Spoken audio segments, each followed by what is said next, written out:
Welcome to Cinema Bites.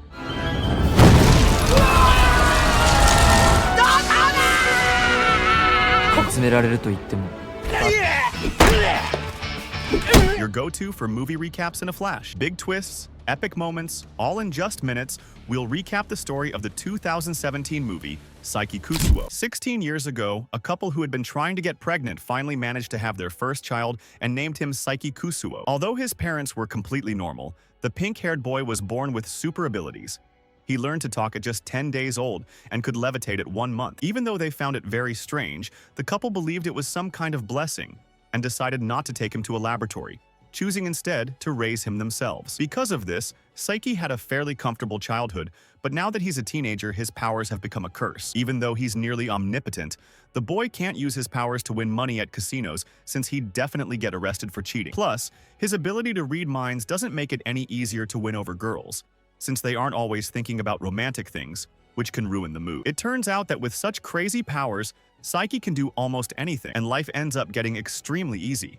So easy that it loses all fun. Because of this, Kusuo feels extremely unlucky and does everything possible to look normal, getting average grades and always placing 3rd or 4th in competitions. To make matters worse, the boy can't control his abilities, so he uses a pair of antennae on his head to stabilize his powers so he doesn't accidentally destroy the city. But because of this, Saiki is forced to hypnotize his classmates so they don't notice the objects on his head. At school, the teacher announces that the annual PK High School Festival, will take place next month and warns everyone to behave, because if they get into trouble, there will be no more events next year. Although he thinks the festival is stupid, Kusuo always takes the opportunity to get away from the crowd and spend some time alone. Since he doesn't want to miss this, he decides to make sure nothing goes wrong during the event. After the teacher finishes speaking, another student named Hiro comes to the front of the class and announces he'll be the class representative in charge of designing the activity they'll do for the festival. Nevertheless, they're in a democracy, and the class doesn't accept his idea of having an origami exhibition. Instead, they decide to collect oddly shaped stones around campus and present them to the other classes. After class, Nendo, a rather odd-looking boy with a chin like Uncle Grandpa, sneaks up behind Saiki and covers his eyes, surprising the telepath. Because of his abilities, Kusuo can sense the presence of anyone who approaches from at least 200 meters away.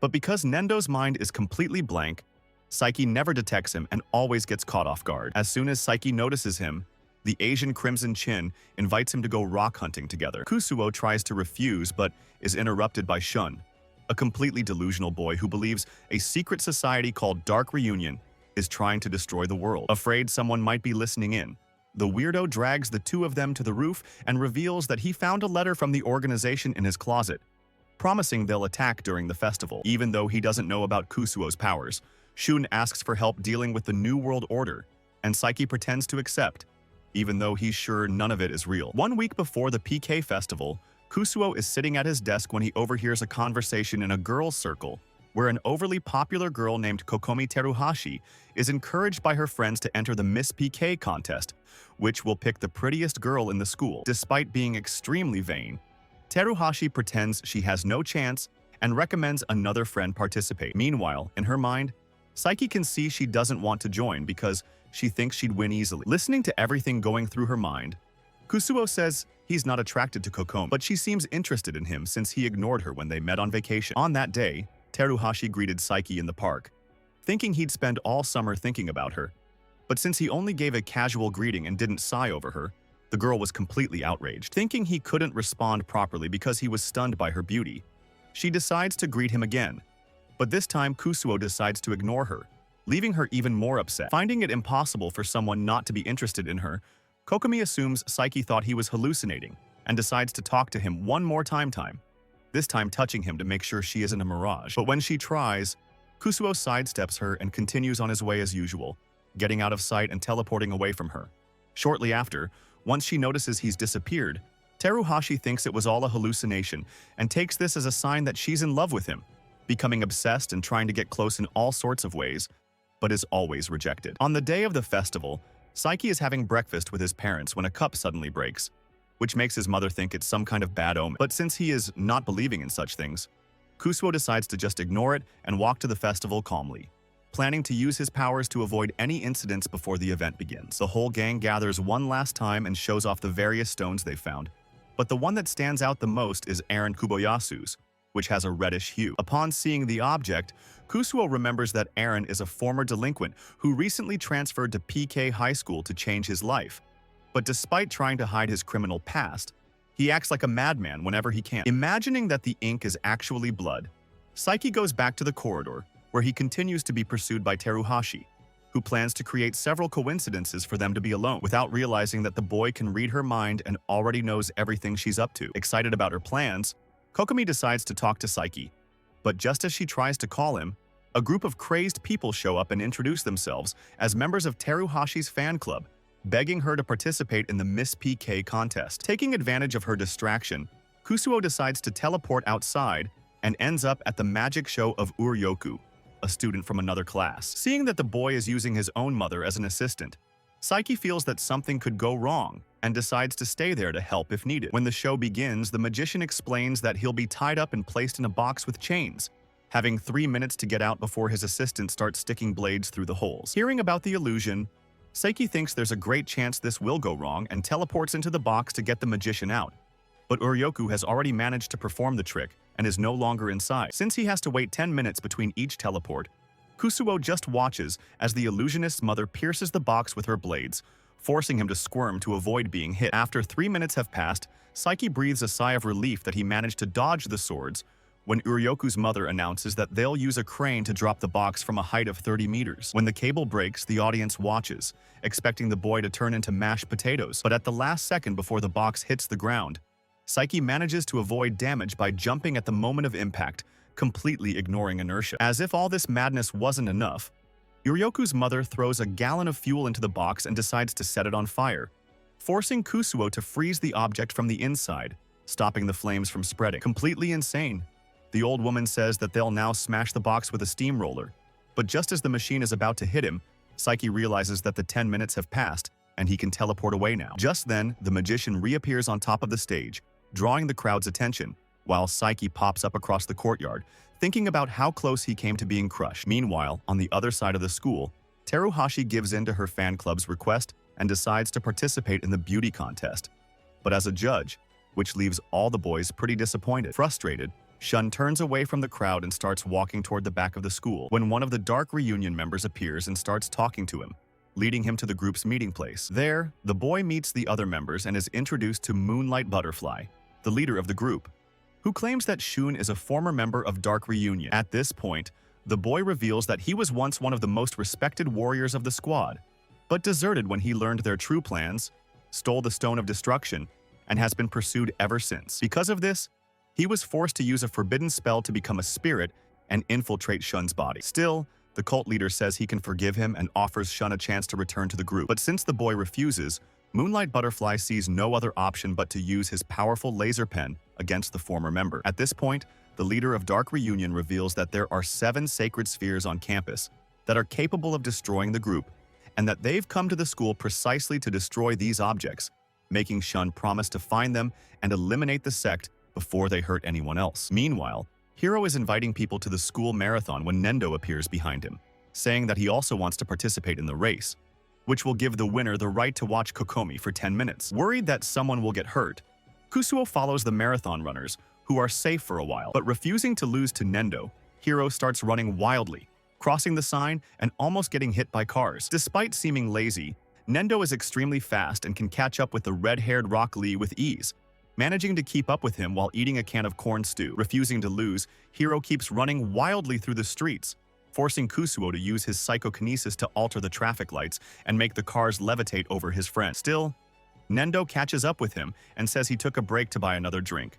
offering a can of bean soup to his friend, but Hiro refuses to accept. The boy eats the canned food while running backwards, managing to keep his advantage anyway. Near the finish line, Hiro decides to take drastic measures and tells him there's a sumo wrestler on the other side of the field. His friend stops to watch, and so Hiro wins the marathon with this dirty trick. When he realizes he's been tricked, the Asian Crimson Chin decides to take revenge and uses the 1,000 Years of Death jutsu on Hiro, making everyone laugh at him. Inside the school, Aaron Kuboyasu opens his locker and finds a letter from his old gang, calling him to meet across campus. Since he's pretty different now, Kuboyasu decides to walk right past his old crew, laughing because they can't recognize him. At that moment, Shun Kaido walks by carrying 2 bowling balls and catches the attention of the delinquents, who ask him if he knows any Kuboyasu. As soon as he hears the name, Shun immediately points to Aaron, who tells him to get lost. Left alone with the delinquents, Kuboyasu says he doesn't have time to play around, but the gang leader swings his bat at him,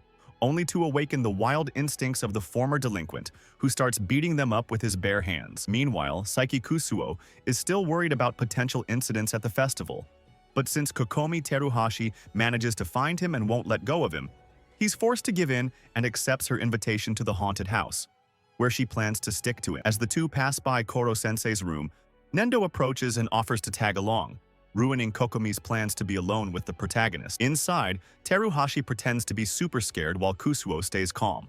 After all, he can see the other students through the walls. At the end of one hallway, a boy tries to scare the group but faints when he sees the size of Nendo's chin, leaving them free to steal some props and pretend to be ghosts. After leaving the haunted house, the 2 boys go to wash up, and Nendo ends up stealing Saiki's glasses, activating his power that turns anyone who looks at him to stone. Knowing his friend will only return to normal after 24 hours, Saiki decides to drop him off at his class's rock exhibit, drawing everyone's attention. To avoid more trouble, Kusuo calls his mom and asks her to find his spare glasses in his room. But since she's terrified of her son's mess, she refuses to go in, and he has to solve this on his own. While searching the school for other glasses, Saiki ends up petrifying several students. Not knowing what else to do, Kusuo decides to hide in the gym storage room and finds Teruhashi inside, who seems to be up to something. Since he's in a hurry, he ignores her and asks her to leave him alone. But as soon as she does, Saiki realizes Kuboyasu is still fighting outside. Seeing Kusuo watching, Aaron says he was just doing some weightlifting and tries to play it cool, but when he realizes Kusuo doesn't care and just wants the glasses, he hands them over to keep him quiet. Finally able to see again, Saiki realizes a teacher is coming and quickly heals the delinquents, reversing their petrification so they can escape. He warns Aaron that he knows about his past and will tell everyone if he causes trouble again. After handling this, Saiki uses his powers to do a kind of substitution to get his glasses back, ending the risk of petrifying anyone else. Thinking his troubles are finally over, Saiki gets ready to teleport away and relax. But Teruhashi shows up again and invites him to a couples game. Not interested at all, he rejects her and prepares to leave, but before he can, Kokomi's fan club appears, threatening to eliminate him for hanging around her too much. At this point, Teruhashi steps in and distracts the fanboys so Saiki can run.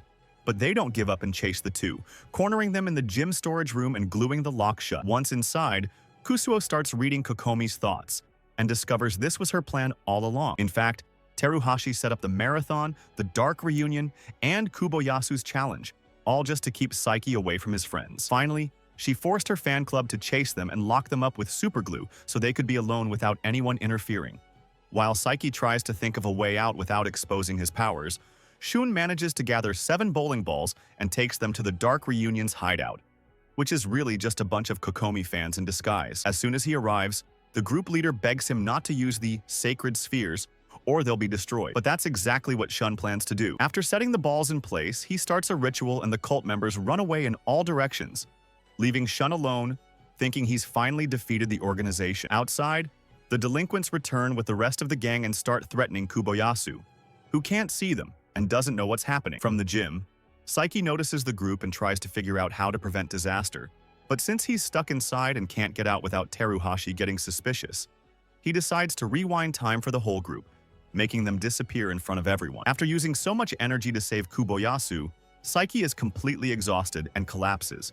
But this ends up affecting his telekinetic powers, and Kokomi snaps out of hypnosis, finally noticing the antennae in his hair. Strangely enough, the girl starts fiddling with the object and removes one of the antennae, causing all of Saiki's power being released all at once. Because of this, sensors all over the planet start to malfunction, and error messages pop up everywhere, even on the space station, warning that the world is about to end. At that moment, Saiki wakes up and tries to lean against a wooden object, instantly disintegrating it. Seeing this, Kokomi Teruhashi is startled and accidentally drops the antenna, which falls somewhere in the warehouse. As soon as he realizes something is missing from his head, Saiki turns to Kokomi and asks for the object, but the room freezes before she can find it, making the guys suspect they're no longer on Earth. With no other choice, Kusuo decides to wait for Teruhashi to pass out from the thin air and finally starts to act, using his abilities to recover the antenna and bring the building back to Earth. But his problems aren't over yet. After all this chaos, Saiki knows there's no way to explain himself,